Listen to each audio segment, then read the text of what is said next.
और अपनी तैयारी अच्छे से कर रहे होंगे। कल हम लोग यूजीसी नेट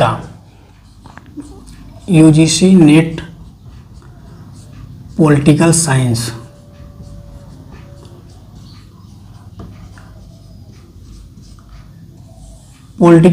में पॉलिटिकल थिंकर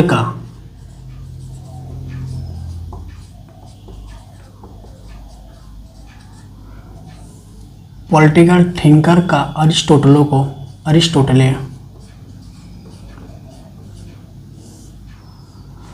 को हम लोगों ने थोड़ा सा समझा था, उनके जीवन परिचय के बारे में, उनके जीवन की घटनाओं के बारे में, उनके विचारधाराओं के बारे में।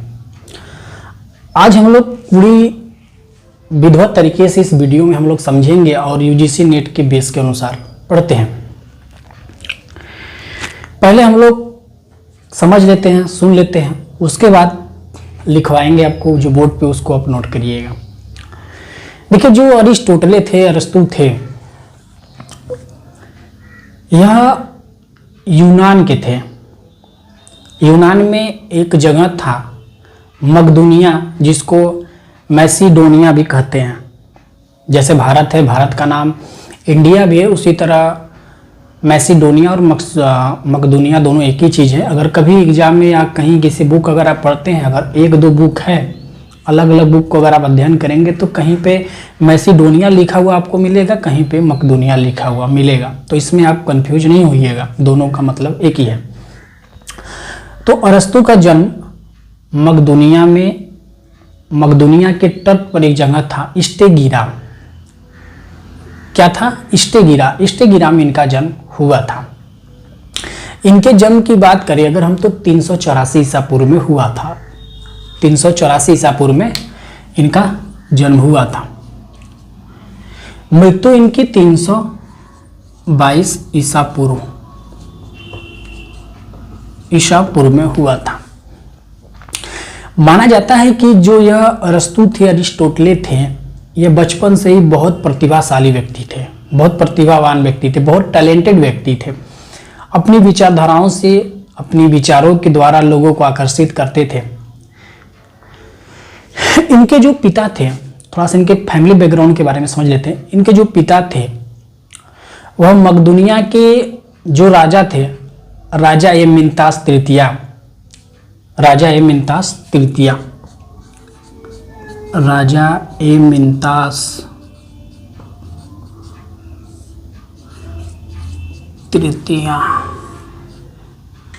जो राजा एमिनतास तृतीया थे, इनके पिता जो थे, वहां पे राजवैद्य थे।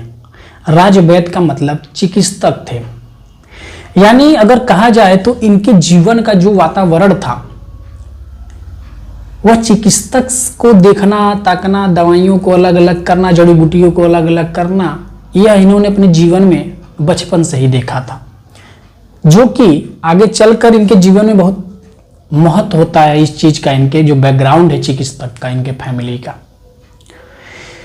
तो मकदूनिया के राजा के यहाँ राजवैद्य होने का मतलब हो गया कि इनका जो पारिवारिक बैकग्राउंड था वह काफी अच्छा था। एथेंस में, क्या आप कह लीजिए पूरे यूनान में, पूरी ग्रीस में जो सबसे प्रसिद्ध विद्यालय था वह प्लेटो की अकादमी था। जिससे अगर आज के क्षेत्र में अगर कोई धनवान व्यक्ति है, कोई पैसा वाला व्यक्ति है, तो कोशिश करेगा कि अपने बच्चे को या जो भी अपने परिवार के मेंबर होगा उनका पढ़ाना, अगर उसको चाहेगा, शिक्षित करना चाहेगा, तो हमेशा टॉप यूनिवर्सिटी में ही पढ़ाने की कोशिश करता है। तो इनका भी फैमिली बैकग्राउंड अच्छा था, जिसके कारण इनके शिक्षा के लिए एथेंस भेजा गया, प्लेटो के अकादमी में। इनके जीवन में यहीं से परिवर्तन आता है। प्लेटो, जो कि प्रभावशाली व्यक्ति प्लेटो भी थे, और दर्शन शास्त्र के अगर बात किया जाए तो उनके जैसा उस समय कोई नहीं था। प्लेटो जब अरिस्टोटले से मिलते हैं, अरिस्टोटले को समझते हैं, उनके विचारधाराओं को सुनते हैं, तो बहुत प्रभावित होते हैं, बहुत खुश होते हैं।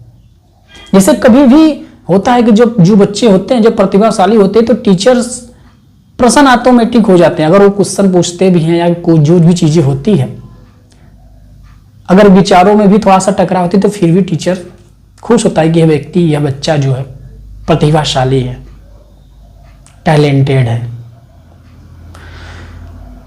तो प्लेटो से अरिस्टोटली की जब विचारधाराएं आपस में तेल में वार्तालाप होती है, तो प्लेटो प्रभावित होते हैं। प्लेटो कहते हैं कि अगर मेरी जो अकादमी है, ये जितने छात्र हैं, अगर यह इस अकादमी के सभी यह अंग हैं, तो यह जो अरस्तु है इस अकादमी का मस्तिष्क है।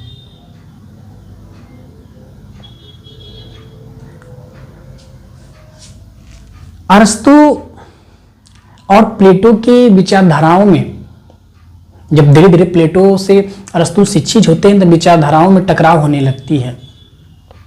इनकी विचारधाराएं धीरे धीरे बदलने लगती हैं और इनके जो रास्ते हैं अलग होने लगते हैं। चूंकि जो प्लेटो थे वह आदर्शवादी थे। आपने पढ़ा था पहले क्लास में कि प्लेटो आदर्शवादी थे। वह एक आदर्श राज्य की स्थापना का सपना देखते थे। वह आदर्शवाद की बातें किया करते थे। और यह जो अरस्तु थे वह यथार्थवादी की बातें करते थे, यथार्थवादी की बातें करने लगे। वो प्लेटो से बोलते हैं कि प्लेटो से क्वेश्चन करने लगते हैं। तो जब कोई भी छात्र, जब कोई भी स्टूडेंट जब क्वेश्चन करने लगता है, तो जब उसको सटीक जवाब नहीं मिलता है, तो ऑटोमेटिक है कि उसकी विचारधाराएं बदलने लगेंगी। तो इनकी विचारधाराएं अलग होने लगी। ये यथार्थवाद पे बात करने लगे, यथार्थवादी विचारधाराएं होने लगे। और आगे चलकर इन्होंने जितने भी इनके गुरु प्लेटो की विचारधाराएं थी, उन सभी का आलोचना भी किए हैं। प्लेटो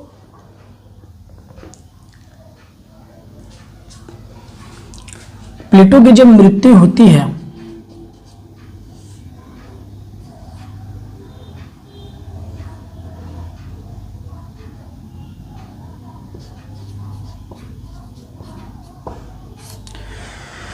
जब प्लेटो की मृत्यु होती है, तब उस अकादमी को, जो उस अकादमी के प्रचार कहिए या फिर अध्यापक कहिए या टीचर कहिए, जब बनने की बात आई, तो अरिस्टोटली जो थे वो चाहते थे कि मैं बनूं, क्योंकि उस अकादमी में इनसे प्रभावशाली व्यक्ति, इनसे ज्यादा विद्वान कोई था नहीं। बहुत टैलेंटेड व्यक्ति थे। यहां तक कि प्लेटो भी कहते थे कि इस अकादमी का मस्तिष्क था। इनके मृत्यु के बाद एक विवाद होना शुरू हो गया। अरिस्टोटले को वहां का अध्यापक नहीं बनाया गया, वहां का टीचर नहीं बनाया गया। उन्हें बोला गया कि आप एथेंस के निवासी नहीं हैं, आप एथेंस के हैं ही नहीं, आप एथेंस की नागरिकता आपके पास है ही नहीं। चूंकि यह थे मकदूनिया के, तो जन्म के आधार पर, नागरिकता के आधार पर इनको नहीं बनाया गया। इनको दुख हुआ। जैसे आप उस लायक व्यक्ति हो, अगर आपको वो चीज नहीं मिले, आपको जन्म, जाति, स्थान के नाम पे भेदभाव करके अगर नहीं दिया जाए, तो दुख तो होगा ही। तो अरिस्टोटले को इस चीज का दुख हुआ, अरस्तु को इस चीज का दुख हुआ, और वह एथेंस छोड़कर ईरान चले गए। ईरान, अभी आप सुन लीजिए, जितनी चीजें मैं बोल रहा हूं सबको नोट कराऊंगा, अभी आप सिर्फ सुनिए। वह एथेंस छोड़कर ईरान चले गए। चूंकि जो अरिस्टोटले थे वह दार्शनिक थे, विद्वान थे। तो जब कोई भी विद्वान कहीं भी जाता है तो उसका स्वागत ऑलरेडी होता ही होता है। यहां के राजा कह लीजिए, शासक कह लीजिए, हर्मिस थे। हर्मिस। और हर्मिस भी दार्शनिक थे। क्या थे? दार्शनिक। जैसे अगर आप कहीं जाते हो तो अगर जैसे आप जिस कोचिंग में पढ़ रहे हो, आपको रूम लेना है, तो मित्रता आपकी हो जाती है, कोशिश करते हैं कि जगह पे हम भी रहें, भले वो आपका क्लासमेट ना हो, लेकिन होता कि नहीं, उस कोचिंग में पढ़ते हैं, ये भी यहाँ पढ़ते हैं और हम भी पढ़ते हैं, तो तालमेल हो जाता है। तो हर्मिस जो थे वह भी दार्शनिक थे, अरस्तु भी दार्शनिक थे। तो जब दो दार्शनिक मिलते हैं तो मित्रता होना तो तय ही था। दोनों में मित्रता हो जाती है, दोनों मित्र हो जाते हैं, मित्र हो जाते हैं। अब जब मित्र हो गए तो अरस्तु के लिए कुछ चीजें आसान हो जाती हैं।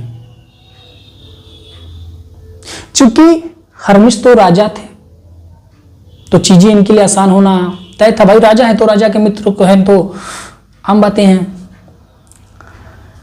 हर्मिस जो था उसके एक दत्तक पुत्री थी। दत्तक पुत्री किसी किसी बुक में बेटी भी लिखा हुआ है, पुत्री भी लिखा हुआ है। दत्तक पुत्री का मतलब भतीजी या भांजे। क्वेश्चन इससे नहीं पूछता है, लेकिन अरिस्टोटेलिस से, अरस्तु से जुड़ने के लिए सब जानना जरूरी होता है। आपको जुड़ा हुआ महसूस होगा, इसलिए बता रहे हैं हमको। इनकी पुत्री थी। देखिए कुछ पुस्तक आप उठाएं, हम सभी चीजें इसलिए बता रहे हैं क्योंकि अगर किसी के पास कोई बुक होगा, किसी के पास कोई बुक होगा, तो कुछ लोगों को ये ना लगे कि गलत पढ़ा रहे हैं, कुछ लोगों को यह ना लगे कि ये चीजें होनी चाहिए। तो आपके मन में कोई कंफ्यूजन ना, उन सभी चीजों को मैं लेके इसलिए पढ़ा रहा हूं, ठीक है। अब दत्तक पुत्री और बहन, ठीक, किसी किसी बुक में बहन दिया गया है तो उनकी बहन थी, और किसी किसी बुक में दिया गया होगा आपकी पुत्री थी। कुछ विद्वानों का जब मतभेद हुआ तो अगर हम वोटिंग की बात करें या समर्थक की बात करें तो दत्तक पुत्री पे ज्यादा लोगों ने समर्थन किया कि पुत्री थी, और बहन पे कम लोगों ने किया, ठीक है। तो हम लेके चलेंगे कि वह उनकी पुत्री थी, दत्तक पुत्री थी, भतीजी थी। जैसे गावा जो बुक से आप पढ़ रहे होंगे तो उसमें बहन दिया गया होगा कि हर्मिस की बहन थी, लेकिन और सभी बुक में आप जाएंगे तो पुत्री दिया है कि दत्तक की पुत्री थी। तो इसमें कोई वो नहीं है, दोनों अपने अपने जगह सही है। अगर कभी कोई पूछे दोनों आप बता सकते हैं, ठीक है। इसमें मतभेद है, लेकिन अधिक लोग पुत्री मानते हैं, ठीक है। तो जो हर्मिस थे, वहां के जो राजा थे, उनकी पुत्री थी, उनकी पुत्री थी जिसको वो बहुत मानते थे, और वह चाहते थे कि उनके पुत्री का विवाह एक योग्य व्यक्ति से हो।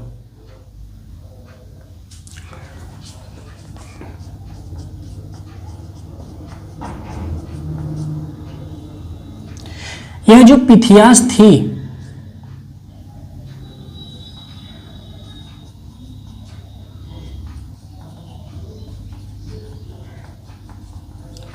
यह भी दार्शनिक थी, व्यवहारिक थी।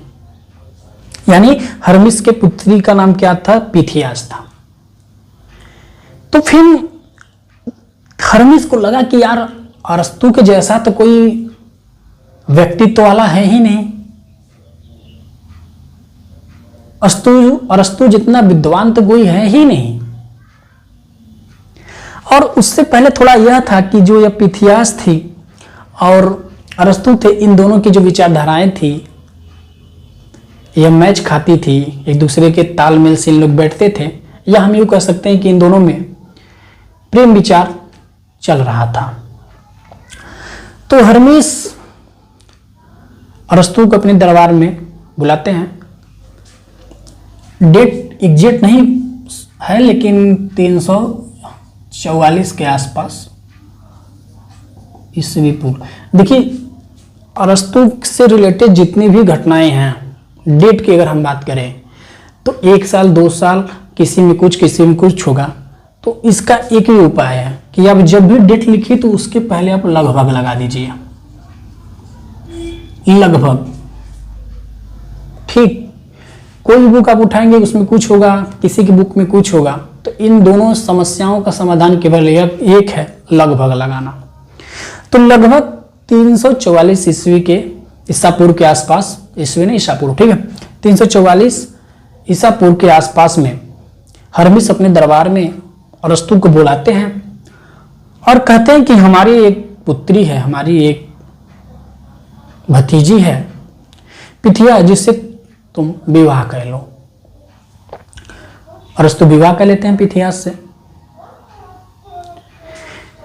अच्छी जिंदगी कटने लगी, भाई राजा की पुत्री मिल गई तो चीजें और आसानी होगी जीवन। और कहा जाता है कि विवाह के लगभग 1-2 साल के अंतराल में ही उन्होंने जीव विज्ञान से रिलेटेड कुछ पुस्तकें लिखी थी। कुछ कारण से या जो भी चीजें होंगी, हर्मिस का वहां पे पतन के कगार पे, हर्मिस का जो शासक था पतन के कगार पे आने लगा। और उसी में कहा जाता है कि पिथियास की मृत्यु भी हुई थी उसी अंतराल में। जिसके बाद उसी समय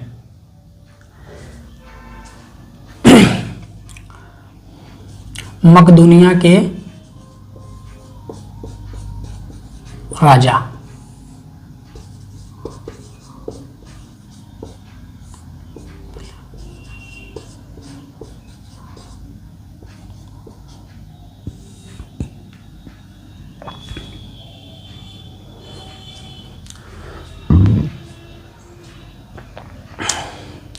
मकदूनिया के क्या थे, राजा थे फिलिस।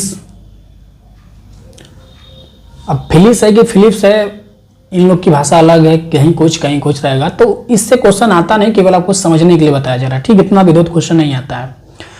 तो जो मकदूनिया के राजा थे फिलिस, इनके पुत्र थे सिकंदर।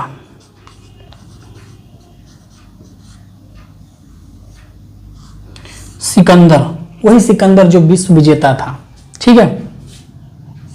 उस समय सिकंदर का नाम था अलेक्जेंडर।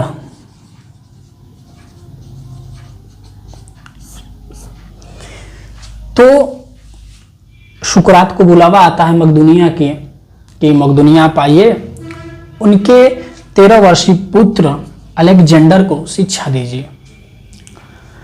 अरस्तु आते हैं मकदूनिया, अपने जन्म स्थान, जन्मभूमि पे, मकदूनिया पे, जहां पे वो सिकंदर को शिक्षा देते हैं।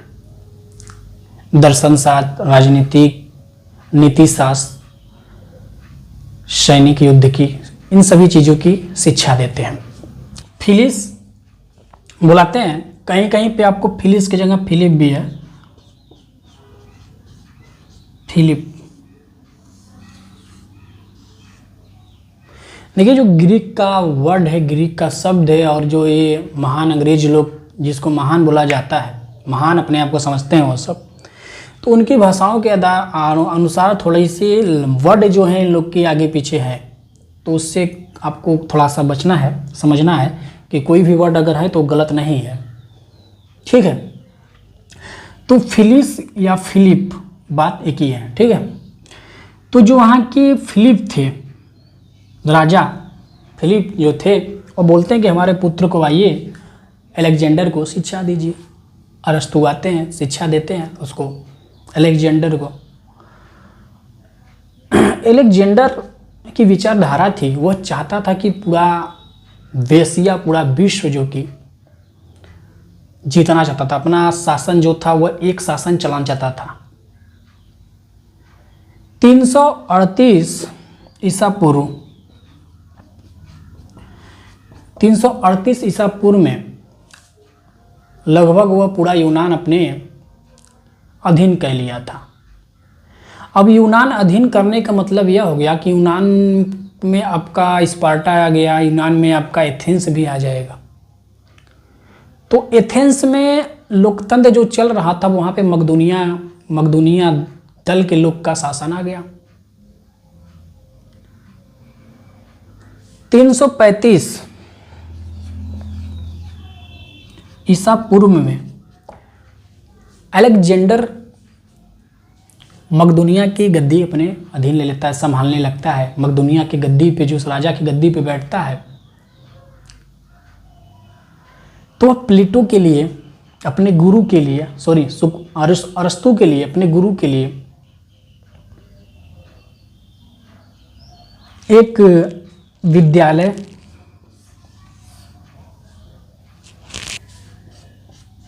लिसियम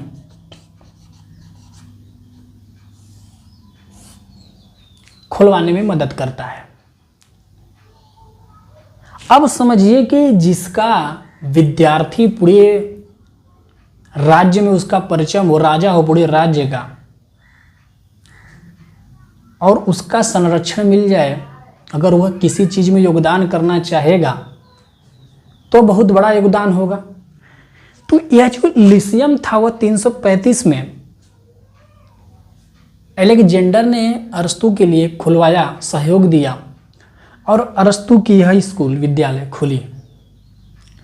और इस विद्यालय में सिकंदर का, अलेक्जेंडर का पूरा संरक्षण प्राप्त था। संरक्षण मिलने के कारण यह जो विद्यालय था, यह स्कूल था, बहुत बड़ा विद्यालय हुआ। यहां तक कि दूसरे स्थान पे आया। पहले स्थान पे प्लेटो का अकादमी था, दूसरा लिसियम था। उसके बाद जब अपने गुरु का विद्यालय जब सिकंदर खुलवा देता है, उसके बाद वह विश्व विजय के लिए निकल जाता है और देश विदेशों से ग्रंथें, पुस्तकें, प्रयोग के लिए चीज़ें, पैसा, धन, जितनी भी चीज़ें, जो भी चीज़ों की आवश्यकता होती थी, सब अरस्तु को प्रदान करता था, सहयोग पूरा करता था, ताकि वह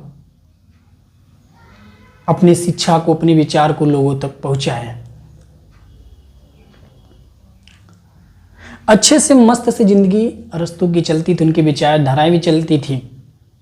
अब बात आती है कि आखिर यह जो लिसियम था, इसको इन्होंने एथेंस में ही क्यों खोला? एथेंस से तो इनको बेइज्जती किया गया था, प्लेटो की एकेडमी में इनको नहीं बनाया गया अध्यापक। लेकिन जो यह एथेंस था, यह दार्शनिक जगह था जहाँ पे लोग अपने विचारों का आदान प्रदान करते थे, बड़े बड़े विद्वान आते थे और सभी को छूट था। यहाँ पे जो भी विचारधाराएं होते सबका स्वागत होता था। तो अरस्तु को अपनी विचारधाराओं को, अपने ज्ञान को लोगों तक फैलाने के लिए एक मंच की आवश्यकता थी। वह मंच एथेंस में ही मिल सकता था। और एथेंस अलेक्जेंडर के अधीन जब आ गया तो यह चीज़ें और भी आसान हो गई थी। इसी क्रम में अच्छी खासी पुस्तकें इन्होंने लिखी, प्रसिद्ध पुस्तकें लिखी। 322 ईस्वी में सिकंदर की मृत्यु हो जाती है। सिकंदर की मृत्यु के बाद जो यह एथेंस था, यहाँ से मकदूनिया दल विरोधी जो थे उनका शासन पुनः आ जाता है। यानी सिकंदर का जो शासन था वह वहाँ से खत्म हो जाता है। अब अरस्तु डर जाते हैं, क्योंकि अरस्तु 2-3 चीज़ें ऐसे थे जो अरस्तु की, जो वहाँ के लोग इनको विरोधी मानते थे। चूँकि सिकंदर कैसा था आप लोग जानते थे, आक्रमणकारी व्यक्ति था। और जिस एथेंस में लोकतंत्र चला हो, उस एथेंस में लोकतंत्र खत्म किया जाए। फिर मकदूनियों का शासन आया, मकदूनियों दल का, अराजकता वही फैलाई। तो अरस्तु को डर था कि जो चीजें सुकरात के साथ हुई थी वह पुनः मेरे साथ ना हो जाए। यह डर इनको वह चीज सुकरात की याद आने लगी, क्योंकि सुकरात जैसी ही चीजें इनके साथ हो गई थी। दल परिवर्तन होना, सत्ता वापस बदलना, और दूसरी चीज इनकी जो पत्नी थी उनके मृत्यु के बाद एक गीत लिखे थे। वह गीत ऐसा था कि जैसे देवी देवताओं का गीत होता था। तो एथेंस के लोग को लगा कि यह हमारी देवी देवताओं का मजाक बनाया गया है, मजाक उड़ाया गया है। और दूसरा चीज, सिकंदर इनका शिष्य था, तो लोग इनको वही सुकरात वाली स्थिति में लेते हैं, विचारधाराओं में, जिसके बाद इनको डर के यह एथेंस छोड़ देते हैं। और 1 साल के बाद ही 323 ईस्वी पूर्व में इनकी मृत्यु हो जाती है।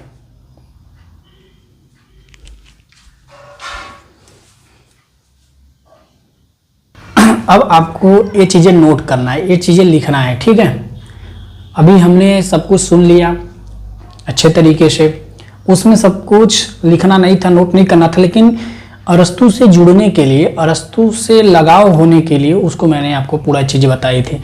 क्योंकि जब हम किसी भी चीज़ को जब पूरे तरीके से जान लेते हैं तो अपना सा लगने लगता है, तब उसमें थोड़ा सा इंटरेस्ट बढ़ जाता है। तो इसमें अगर इतनी चीज़ों को आपको नोट करना है अरस्तु के परिचय से संबंधित में, जन्म इनका 384 ईसा पूर्व हुआ था, मृत्यु 322 ईसा पूर्व, जन्म स्थान मकदूनिया,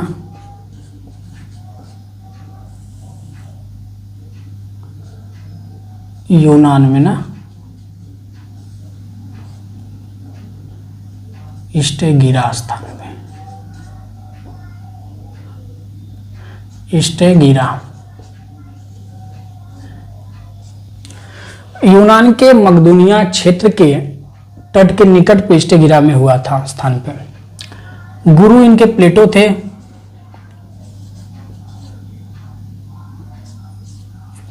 पिता निकोमेकस,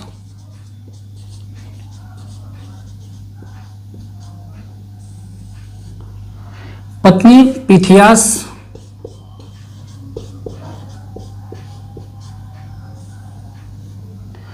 पुत्र का नाम इनके, जो इनके पिता का नाम था वही पुत्र का नाम था।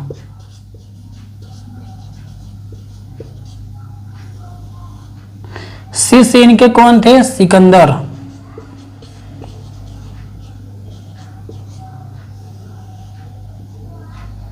स्कूल विद्यालय लिसियम।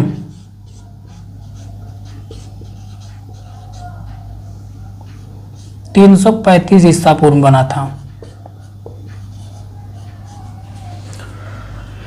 विचारधारा इनकी कैसी थी? तो यथार्थवाद,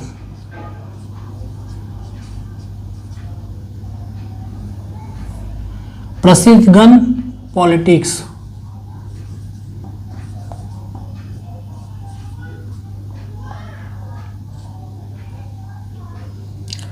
टैग, निक नेम की अगर बात किया जाए कि इनको कौन सा टैग दिया गया था,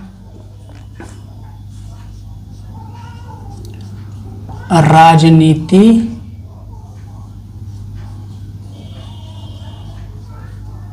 विज्ञान का जनक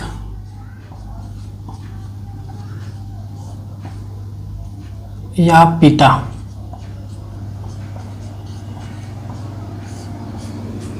ठीक है। अरस्तु का जन्म कब हुआ था? तो 384 ईसा पूर्व में हुआ था। मृत्यु कब हुआ था? 322 ईसा पूर्व में हुआ था। इनका जन्म स्थान कहाँ हुआ था? तो मकदूनिया में हुआ था। एक यूनान देश है और इसी के शहर था, ठीक है, मकदूनिया। उसी के तट पे स्टेगिरा स्थान पे हुआ था। इनके जो गुरु का जन्म हुआ था प्लेटो का, एथेंस में हुआ था। एथेंस एथेंस भी यूनान में ही है, ग्रीस में ही है। अगर क्वेश्चन आता है कि प्लेटो और अरस्तु क्या एथेंस के थे, तो नहीं, प्लेटो और अरस्तु क्या यूनान के थे, तो हाँ, दोनों यूनान के थे। ठीक है, कहीं कहीं मकदूनिया को मैसिडोनिया दिया होगा, वो हमने आपको पहले ही बता दिया।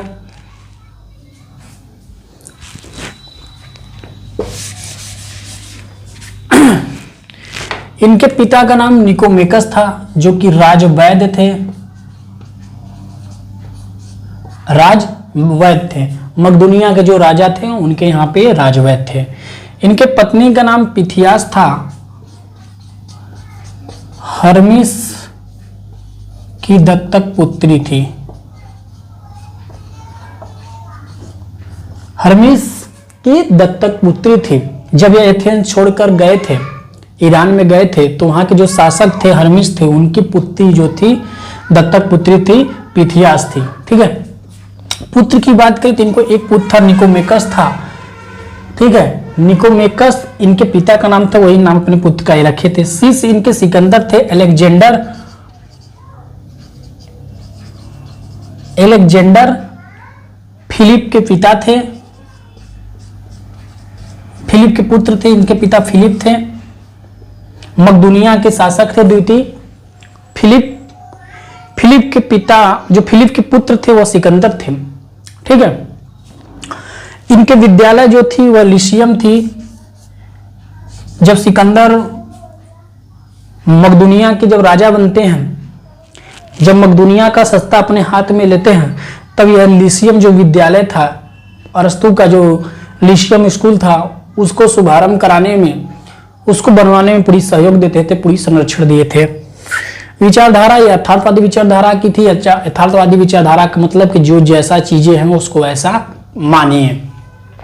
प्रसिद्ध ग्रंथ इनका जो थी वह पॉलिटिक्स थी।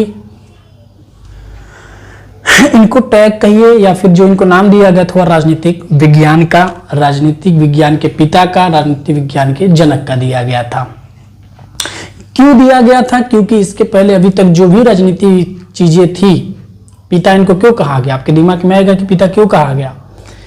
प्लेटो के भी समय हमने राजनीति पढ़ा और सुकरात के भी समय हमने पढ़ा, तो फिर इनको ही क्यों कहा गया? भाई राजनीति तो पहले भी थी। तो अभी तक जो राजनीति चीजें थी, उस राजनीति में समाजशास्त्र, मनोविज्ञान, अर्थशास्त्र, नीतिशास्त्र सब एक में था। इन्होंने सभी को अलग अलग किया, पृथक किया, इसलिए इनको राजनीति विज्ञान का पिता कहा जाता है, जनक कहा जाता है। इनकी विचारधारा यथार्थवादी थी और इनके गुरु की विचारधारा आदर्शवादी थी। इन सब चीजों को आपको मैंने पढ़ा दिया था, ये इतना नोट करना था, नोट कर लीजिए। अब फिर इसके बाद हम इसके आगे आते हैं।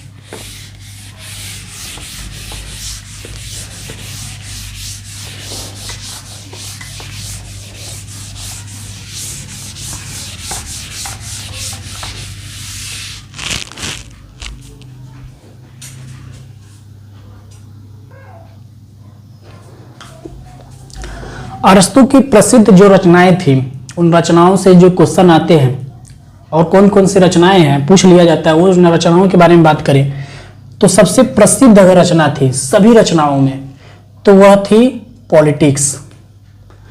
और इसका पॉलिटिक्स का विषय था राजनीति, यानी राजनीति से संबंधित जितनी भी चीजें थी, जितनी भी चीजें हम अरस्तु की पढ़ेंगे, जितनी भी चीजें आपका यूजीसी नेट्स या किसी भी बुक में, किसी भी एग्जाम में पूछे जाएंगे, वह इसी से संबंधित आएंगे। उसके बाद उनकी दूसरी पुस्तक थी जो प्रसिद्ध थी, वह थी एथिक्स, नैतिकता के सद्गुण। तीसरी थी उनकी पोएटिक्स, साहित्य, काव्य और शास्त्र से संबंधित यह रचना थी। और उसके बाद थी ऑर्गनॉन। ऑर्गनॉन जो था वह था तर्कशास्त्र से संबंधित।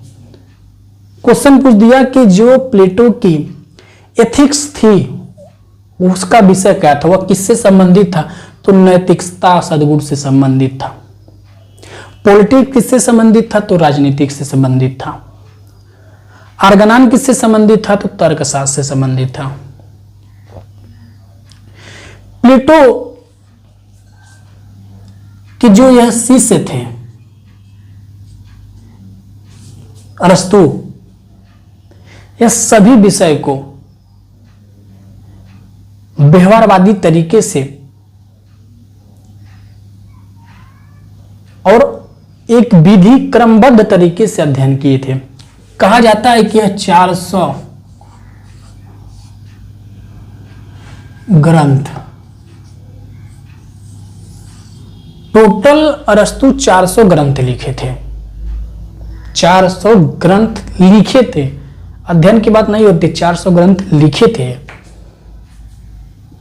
और इन 400 ग्रंथ में इनकी एक जो ग्रंथ हैं प्रसिद्ध हैं। सबसे प्रसिद्ध की बात करें तो पॉलिटिक्स है, इसी को हमको पढ़ना है। यह जो पॉलिटिक्स इनकी थी, जो राजनीतिक से संबंधित थी, यह 8 भाग में है।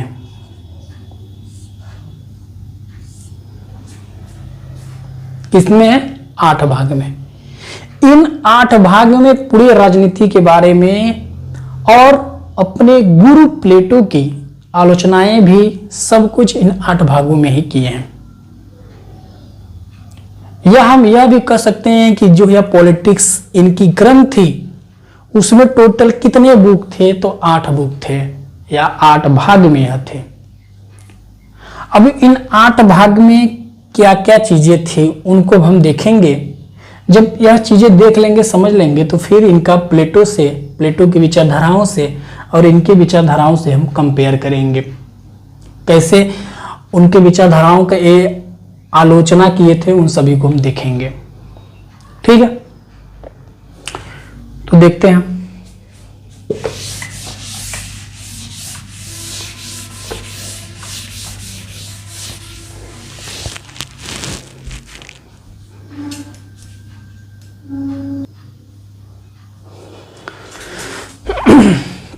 इनकी जो पॉलिटिक्स प्रसिद्ध रचना थी अरस्तु की, उनको 8 भाग में बांटा गया है। 8 भागों में बांटा गया। पहले भाग में राज्य की उत्पत्ति और दास्ता का विवेचना किया गया है। राज्य की उत्पत्ति कैसे हुई? अरस्तु कहते हैं कि राज्य कैसे बना, यानी राज्य की उत्पत्ति कैसे हुई। तो अरस्तु कहते हैं कि पहले परिवार हुआ होगा, पहले पति हुए होंगे, पति पत्नी होंगे, फिर बच्चे हुए होंगे।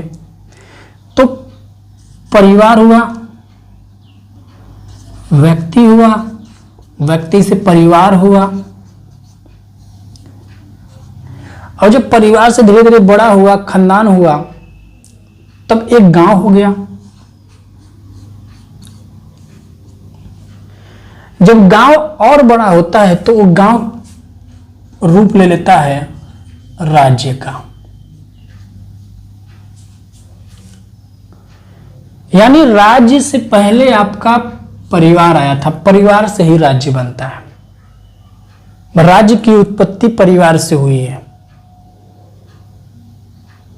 जब परिवार धीरे धीरे बड़ा होता है तो वह गांव का रूप लेता है, और जब गांव धीरे धीरे बड़ा होने लगता है तो वह राज्य का रूप ले लेता है। तो राज्य की उत्पत्ति क्या थी, दासता क्या थी, इसकी विवेचना जो कि पहले वाले भाग में किए हुए हैं। दासता का मतलब कि दास। अरस्तु का मानना था कि कुछ लोग पैदा ही दास के रूप में होते हैं। दूसरा इनकी थी दूसरे भाग में कि आदर्श राज्य की आलोचना और समीक्षा। जो इनके गुरु प्लेटो थे, जो आदर्श राज्य के बारे में सोचे थे, जो उनकी विचारधारा थी आदर्श राज्य की, और जो उनकी प्रसिद्ध पुस्तक थी रिपब्लिक, उनकी आलोचना किए हुए हैं। ठीक है, रिपब्लिक के अपने गुरु की आलोचना किए हुए हैं। अब आप सोच रहे होंगे कि जो उनके गुरु थे, जो इतने विद्वान थे, जो उनको पढ़ाए, तो फिर उसकी आलोचना ये क्यों किए? तो उसके कारण थे। पहला कारण था साझी संपत्ति। प्लेटो कहते हैं कि जो संपत्ति है वो सबका है, किसी एक का नहीं है, साम्यवाद विचारधारा की तरह, कि राजा को यह जो संपत्ति वह राजा की नहीं है, सबकी है। बोलते हैं कि जो संपत्ति सबकी है वह राजा की है, और जो राजा की संपत्ति वह सबकी संपत्ति है। तो अरस्तु कहते हैं कि मान लीजिए यह संपत्ति है, तो इस संपत्ति का मालिक कौन है? मान लीजिए कि यह एक गाय है, मान लीजिए, और यह गाय सबका है। यह गाय पागल हो गई या मरकही गाय है, मारने वाली गाय है, और यह छुड़ा ली और नुकसान पहुंचा रही है, तो इसका जिम्मेदार कौन होगा? इसका जिम्मेदारी कोई लेगा? नहीं लेगा। तो यह बोलते हैं कि जो यह सबकी चीजें हैं, इसमें कोई मालिकाना कोई है ही नहीं। इसमें ऐसा कोई व्यक्ति है नहीं जो चीज यह कह सके कि नहीं, हाँ इसका कारण मैं। तो इसलिए यह इसका आलोचना करते हैं कि इसमें तो कोई मालिक है ही नहीं, बिना मालिक का मतलब क्या हुआ। दूसरी है साझी स्त्री। प्लेटो कहते हैं कि जो राजा की स्त्री हो सबकी स्त्री है, जो सबकी स्त्री हो राजा की स्त्री है।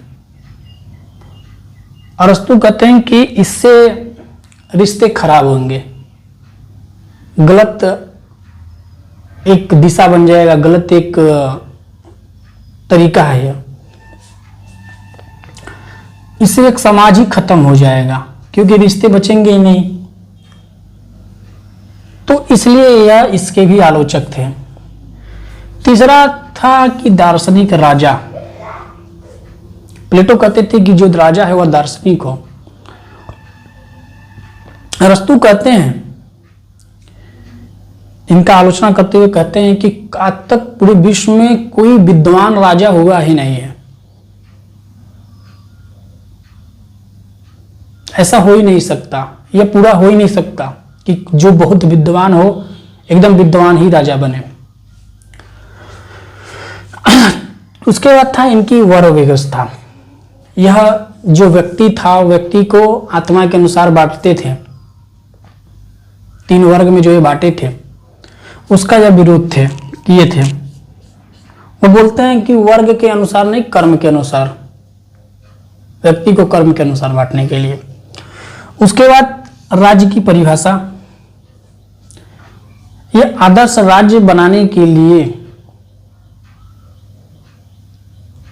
राज्य बनाने के लिए, एकता दिखाने के लिए परिवार बनाने लगे। अब यह राज्य है, इसमें ना तो पता है कि हमारा बीवी कौन है, हमारी संपत्ति कौन है, हमारा धन कौन है, तो यह एक परिवार हो गया। तो बोलते हैं कि यह राज्य नहीं, यह परिवार हो गया। तो इसका भी यह आलोचना करते हैं। तो इस अध्याय में आदर्श राज्य की आलोचना और समीक्षा की गई है। दूसरे वाले में, दूसरी बुक जो इनकी है पॉलिटिक्स की दूसरी, उसमें आदर्श राज्य की आलोचना और समीक्षा की गई है। तीसरा है नागरिकता और न्याय। तीसरी बुक में बताया कि नागरिकता किसे कहते हैं और न्याय क्या है। नागरिकता का मतलब यह हो गया कि व्यक्ति है और यह राज्य है। व्यक्ति और राज्य के बीच जो कानूनी और राजनीतिक संबंध है उसे हम नागरिकता कहते हैं। ठीक है। तो तीसरे वाले में नागरिकता क्या है, न्याय क्या है, उसके बारे में इन्होंने बात किया है। चौथे वाले बुक में बताया इन्होंने कि शासन प्रणाली के प्रकार और मिश्रित राज्य व्यवस्था। जो शासन आप पढ़े होंगे, कुलीन तंत्र, राजतंत्र, लोकतंत्र, उन सभी के बारे में बताए हैं, और उसकी प्रकार एवं मिश्रित राज्य, इसके बारे में बात की है। उसके बाद 5वां देखते हैं।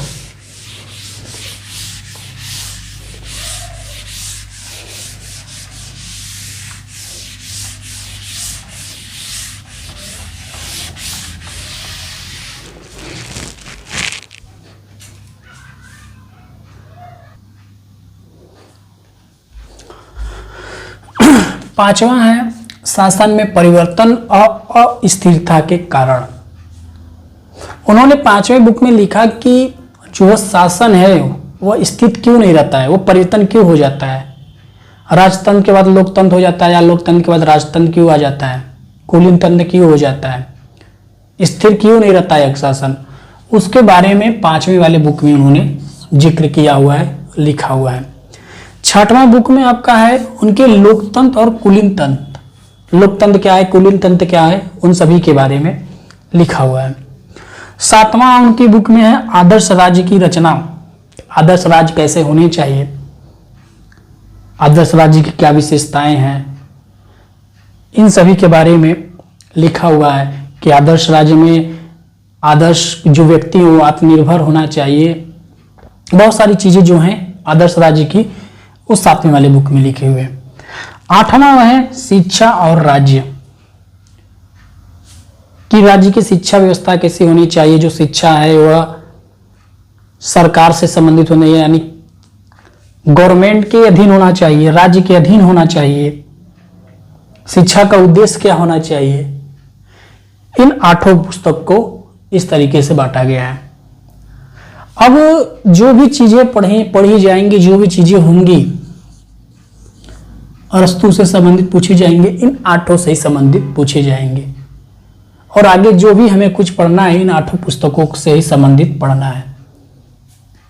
यानी हम कह सकते हैं कि हमारी जो अगली हेडिंग होगी या फिर जो हम आगे अब अरस्तु के बारे में जो पढ़ेंगे वो इन्हीं 8 के पढ़ेंगे, एक एक चीजों को लेकर कि अरस्तु की राज व्यवस्था क्या थी, आदर्श राज की रचना कैसी थी, उनके अनुसार आदर्श राज किसे कहेंगे, अरस्तु लोकतंत्र और कुलीन तंत्र को कैसे देखते थे, क्या कहते थे कुलीन तंत्र और लोकतंत्र के बारे में।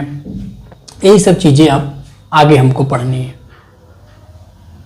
देखिए जो चीजें आपको नहीं समझ में आई होंगी, हम जान रहे हैं कि वीडियो लंबी हो रही है तो कुछ चीजें होती हैं कि बोरिंग होने लगता है या फिर नहीं समझ में आती है, तो उसको आपको टेंशन नहीं लेना है। उसके बाद फिर आपकी जब मास्टर वीडियो बनेगी तो उसमें आपका सब चीजें सही हो जाएंगी। ठीक है। देखिए कुछ चीजें क्या होती हैं कि पीपीटी के द्वारा जब व्यक्ति पढ़ाता है तो जो चीजें लिखी हुई हैं उसको देख के पढ़ाता है। अब ऐसे में क्या होता है कि चीजें आपको सब कुछ है आप, लेकिन जब पढ़ा रहे हैं आप या उसमें कुछ चीजें हमारे दिमाग में नहीं आती हैं, कुछ चीजें छूट जाती हैं। लेकिन अगर पीपीटी वाली व्यवस्था जो होती है उसमें क्या है कि हर चीज आपके सामने बस आपको देखना है और पढ़ा देना है,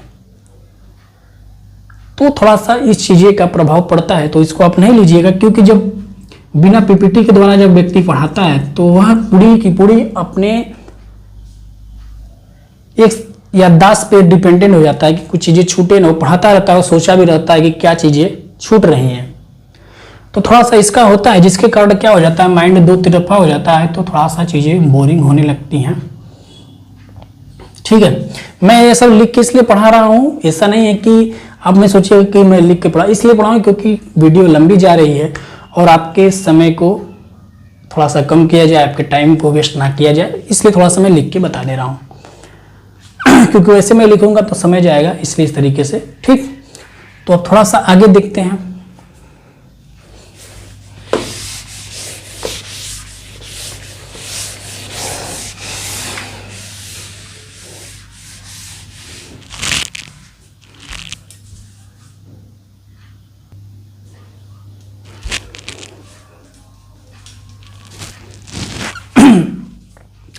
अब हम अरस्तु की अध्ययन पद्धति को देखते हैं। जो अरस्तु अध्ययन किए थे, जो चीजें जो ग्रंथ थे वो लिखे थे, या जो भी चीजें वो किए थे, या जो अपनी पॉलिटिक्स लिखे थे, जो उनके प्रसिद्ध ग्रंथ थी उसको लिखे थे, तो वह किस विधि के अनुसार लिखे थे, किस पद्धति के अनुसार लिखे थे। तो वह पद्धति थी आगमनात्मक पद्धति और विश्लेषणात्मक पद्धति। इसमें तुलनात्मक पद्धति का भी जिक्र है। तुलनात्मक पद्धति अरस्तु की पद्धति क्या है, अध्ययन पद्धति, तो आगमनात्मक पद्धति और विश्लेषणात्मक पद्धति। आगमनात्मक पद्धति की मतलब क्या हो गया, जो अपने आंख से देखे, कान से सुने, उसको हम क्या कहेंगे? आगमनात्मक पद्धति।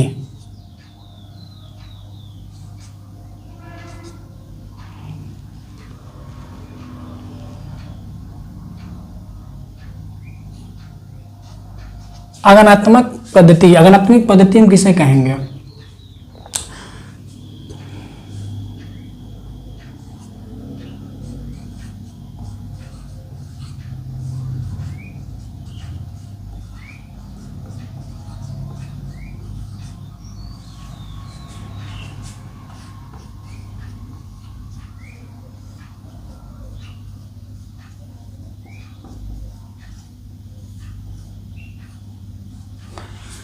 श्रेष्ठ से सामान्य की ओर, बड़ी से छोटी की ओर। जैसे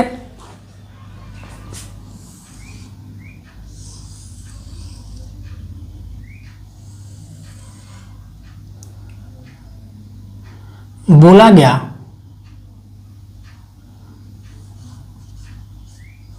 हर व्यक्ति चोर है, हर व्यक्ति चोर होता है, हर व्यक्ति चोर होता है, राम श्रेष्ठ व्यक्ति है, श्रेष्ठ व्यक्ति है।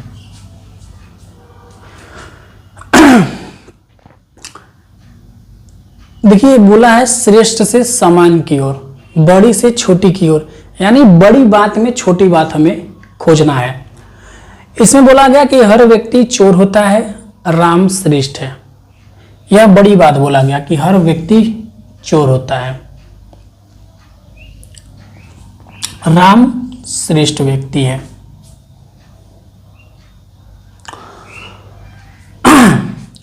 अब देखिए राम क्या है? व्यक्ति है। क्या है? व्यक्ति है। यह बोला कि हर व्यक्ति चोर होता है, लेकिन राम श्रेष्ठ व्यक्ति है। लेकिन है तो यह भी व्यक्ति, तो राम भी तो चोर हुआ। तो इनकी जो विधि है वही विधि है श्रेष्ठ से सामान्य की ओर, कि हर एक व्यक्ति चोर होता है लेकिन राम श्रेष्ठ व्यक्ति है। तो राम भी तो व्यक्ति है, तो राम भी चोर हुआ। तो यही इनकी है कि श्रेष्ठ बड़ी बात से छोटी की ओर जाते हैं, बड़ी चीजों से छोटी की ओर जाते हैं, उसको हम आगमनात्मक पद्धति कहते हैं। यानी कि श्रेष्ठ से सामान्य की ओर जो होता है उसको हम आगमनात्मक पद्धति कहते हैं। विश्लेषणात्मक पद्धति का मतलब क्या हुआ?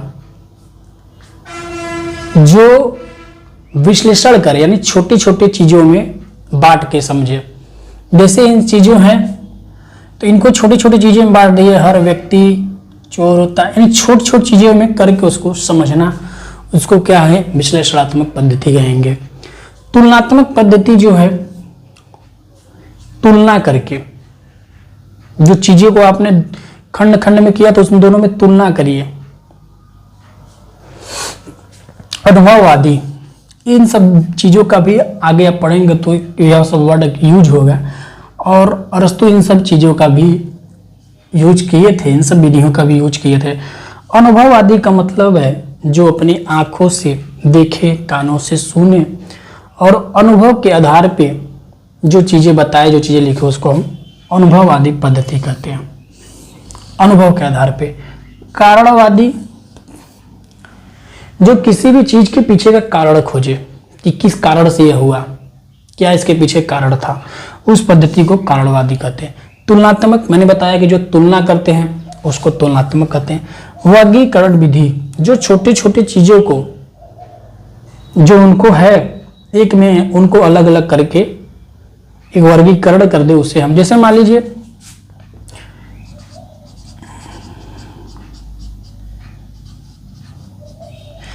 ये है 1 1 1 का है, तो अब एक में है तो इनका वर्गीकरण करेंगे तो इसको अलग कर दिए, तो यही वर्गीकरण विधि है। कि उनके गुण, उनके रूप या उनके अनुसार अलग अलग कर देना ये वर्गीकरण विधि है। अरस्तु की इतना नहीं पूछेगा, आपसे पूछेगा कि अरस्तु की अध्ययन पद्धति कौन थी, तो अरस्तु की अध्ययन पद्धति थी आगमनात्मक पद्धति, श्रेष्ठ से सामान्य की ओर। विश्लेषणात्मक पद्धति होता है जो छोटे छोटे चीजों में करके समझना, उसको हम विश्लेषणात्मक पद्धति कहते हैं। ठीक,